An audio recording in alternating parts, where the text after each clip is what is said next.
Salam sejahtera Malaysia. Denyut nadi suara rakyat bergema di channel ini. Sebelum kita mulakan berita pada hari ini, jangan lupa tekan butang subscribe, like dan share. Sila tinggalkan komen anda.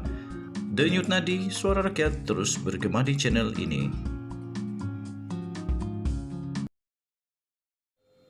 Salam sejahtera Malaysia, denyut nadi suara rakyat bergema di channel ini. Pertama, bolehkah? Setujukah kamu kalau saya kata, Mahathir, sudahlah, kamu dah tua, dah tak sedar diri ke? Sudahlah, berhentilah jadikan diri itu nampak lebih bodoh. Kamu setuju kalau saya cakap begitu? Kalau kamu setuju, kamu boleh komen lah. Kenapa saya cakap begitu?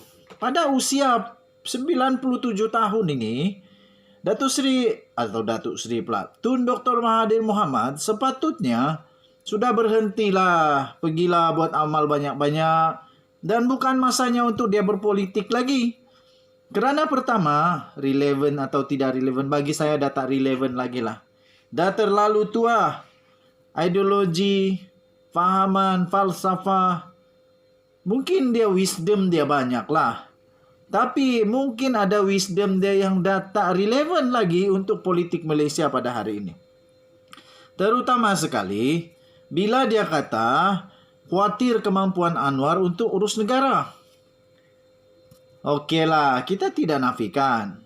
Tun Mahathir sudah bolehlah dikata cemerlang di dalam eranya jadi Perdana Menteri Malaysia, okeylah, hebat.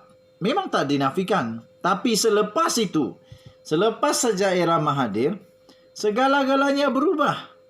Segalanya berubah, malah ketika dia jadi Perdana Menteri kedua kalinya bersama Pakatan Harapan, itulah saatnya dia jadi Perdana Menteri paling teruk. Yang paling teruk saya masih ingat lagi apabila dia kata, manifesto bukan kitab suci. Waktu itu jugalah perpecahan paling teruk pernah terjadi. Tuan-tuan dan puan-puan, Tun Dr. Mahathir Mohamad tiba-tiba sahaja menyatakan tidak yakin Datuk Seri Anwar Ibrahim berupaya memimpin Malaysia selaku Perdana Menteri untuk berdepan krisis kemelesetan ekonomi dan cabaran pemulihan pasca pandemik. Saya tidak pasti kenapa dia tidak percaya, dia tidak yakin dengan Anwar Ibrahim. Yang saya tahu, dalam masa lebih kurang daripada 2 bulan, Anwar Ibrahim sudah membuktikan kemampuannya, terutamanya bagi negeri Sabah, wilayah Sarawak. MA63 dah hampir selesai. Malah tak lama lagi akan diumumkan segala perkara yang boleh Sabah dapat semula melalui MA63. Mahathir berpuluh tahun jadi Perdana Menteri. Apa jadi kepada MA63? Itu saja. Itu baru anak MA63. Kemudian seterusnya. Memanglah Tun Mahathir okeylah pada waktu itu. Tapi pada waktu dia jadi Perdana Menteri 22 bulan. Mana yang hebat sangat? Kenapa waktu itu tak buat? Dan kenapa waktu itu pula tiba-tiba dia jadi penyebab kepada perpecahan, runtuhnya Pakatan Harapan pada ketika itu? Mana hebatnya? Lepas itu tuan-tuan dan puan-puan, ini baru 2 bulan. 2 bulan dibanding dengan Mahathir, berapa puluh tahun dia jadi Perdana Menteri? Sabar dulu. Bagi Anwar berapa tahun dulu. Beri Anwar sekurang-kurangnya 4 tahun, 4 tahun. Tahun kelima, kalau Anwar memang gagal, tak apa, kita sama-sama singkirkan dia melalui undi di PRU ke-16. Tapi ini terlalu awal dibandingkan Mahathir dah sampai tua bangka. Dah sampai tua bangka jadi Perdana Menteri, apa jadi? Bekas Perdana Menteri itu iaitu Tun Mahathir khawatir kononnya dengan kemampuan Anwar untuk menghasilkan strategi dan kaedah terbaik untuk keluar daripada krisis.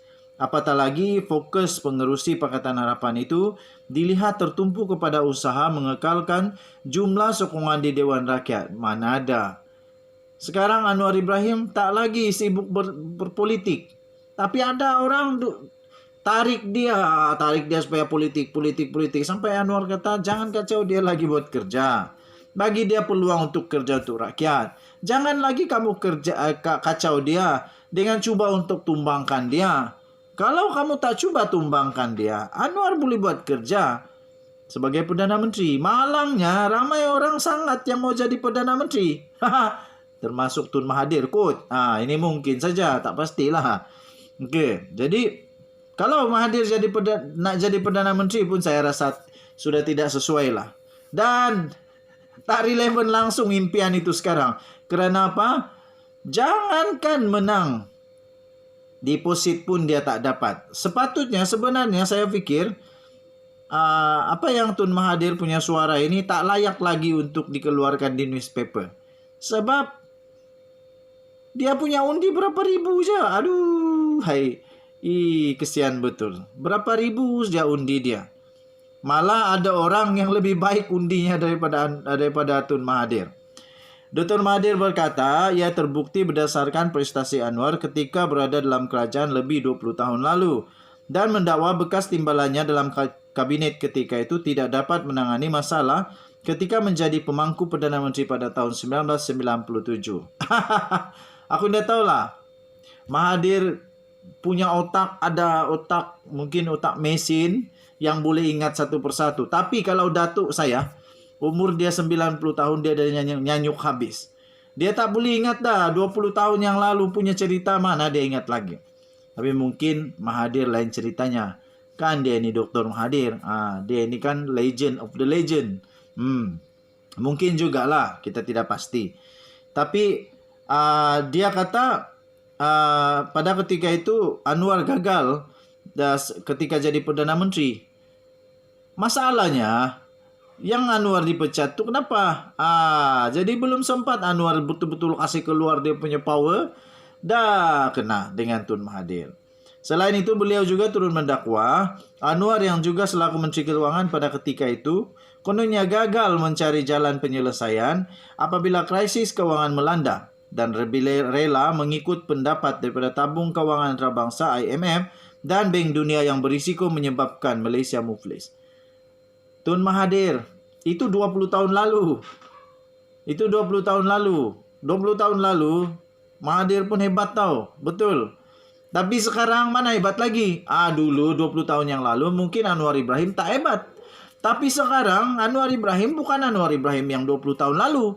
Jangan samakan. Adilkah kalau saya samakan Tun Mahathir 20 tahun yang lalu dengan sekarang? Mesti tak adil. Sama dengan Anwar. Tak bolehlah samakan Anwar dulu dengan sekarang. Anwar dulu mungkin kurang pengalaman. Anwar sekarang bukan seperti Anwar yang Mahathir kenal dulu. Sekarang Anwar dah kenal siapa Mahathir. Anwar dah kenal siapa ini Tun Mahathir. Anwar dah kenal siapa musuh, siapa kawan. Jadi Anwar pun wisdom dia mengurus negara makin dia tahu. Makin sudah dia mengetahui bagaimana orang-orang gagal mengurus negara, bagaimana orang-orang berjaya mengurus negara. Jadi pasti Anwar Ibrahim belajar dari itu. Jadi bagi saya bukannya takzub kah, rasa idola kah kepada Anwar, tidak. Tapi tidak adil bagi kita untuk samakan dia sekarang dengan 20 tahun yang lalu. Pertama. Kedua, tidak adil untuk baru 2 bulan lepas tu kita samakan dengan 20 tahun jadi Perdana Menteri. Mana adil? Bagilah masa. Kalau kita mau tengok dia betul-betul berjaya atau tidak, kalau macam Mahathir 20 tahun lah, baru adil. Ini dah 20 tahun jadi Perdana Menteri disamakan dengan baru 2 bulan, mana boleh. Pada masa yang sama, pada masa saya jadi Perdana Menteri, kata Tun Mahathir, saya pergi cuti selama 2 bulan. Semasa saya cuti, Anwar sebagai timbalan Perdana Menteri diberi tanggungjawab sebagai pemangku Perdana Menteri. Tetapi nampak dia tak dapat menangani masalah. Selepas itu pula berlaku krisis kewangan yang mana ringgit Malaysia turun nilainya. Pada masa itu Anwar juga menjadi Menteri Kewangan. Cara dia menangani masalah kejatuhan nilai ringgit itu dengan mengikuti pendapat IMF dan Bank Dunia. Saya berpendapat kalau kita ikut IMF dan Bank Dunia, kita akan jadi muflis dan kita tak dapat laksanakan dasar ekonomi negara kita, kata Mahathir. Mungkin ada kebenaran dalam ini, tapi mungkin juga langsung tak betul. Yang pasti, waktu itu Mahathir Perdana Menteri, Anwar Menteri Keuangan. Kalau ada masalah kepada negara, yang pertama dikasih masalah, Menteri Keuangan kah atau Perdana Menteri? Kamu tolonglah jawab. Kalau ada masalah kepada negara, yang pertama harus disalahkan Perdana Menteri atau Menteri Keuangan. Pertama. Kedua, kalau masalah negara pada waktu itu ada masalah, kenapa Mahathir pergi bercuti 2 bulan pula tuh? Kenapa pergi bercuti selama 2 bulan kalau memang masalah dalam negara dalam masalah? Ini maksudnya cuba mencuci tangan kah? Lepas itu bila ada cuci tangan nak kenakan pada Anwar pula kesalahannya. Jawablah. Itu pertanyaan saja. Don't worry, itu tanya saja. Jadi Mahathir memang salah Anwar saja kah ataupun pertama yang harus disalahkan Mahathir dulu? Tuan-tuan dan puan-puan yang dihormati sekalian, semua orang ada pendapat masing-masing. Tapi pada pendapat saya, bagilah dulu peluang kepada Anwar Ibrahim. Kita jumpa lagi. Bye-bye.